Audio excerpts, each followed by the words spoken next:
भाऊजी झाड़ू मार के नल पे बर्तन रखा है वो धोए लियो। ऐसा करो तू जाई के धोए आओ। महारानी घर परी रहा थी तू नहीं कुछ कह सकत थी का? ऐसा है तू जबान न ढेर चलाओ। तू घर के बहू हो, जल्दी से झाड़ू लगाई के जाके बर्तन धोई लियो। वाह भाई वाह, ये यहाँ घर के बहू है, ये झाड़ू लगावे बर्तन धोवे और तोहरे दोनों जने यहाँ मोहल्ला में घूम घूम के लवंडा पटाओ। यह तोहरे लोग के काम है।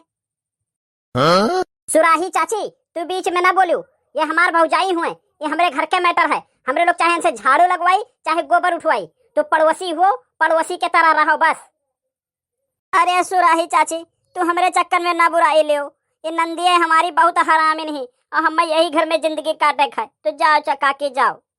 बहनी तू जिंदगी ना काटो, तू इन्हन दोनों मिलन का काट लो हरामी का। हमें पूरा यकीन है अगर तू इन्हन दोनों का काट लियो तो इन्हन बची है नहीं। नक्का इतना औकात नहीं है कि हमरे लोग के काट ली हैं और तू यहाँ परपंच ना फैलाओ। तो चली जाओ चुप, मैं अपने घरे का बता दिया था हम।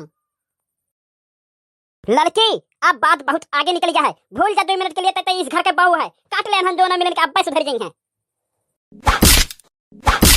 अरे बचाओ छोड़ दे हमार भौजी, छोड़ दे। अब ऐसा गलती नहीं हुई भौजी, मरी गई ससवा रुक गए भौजी।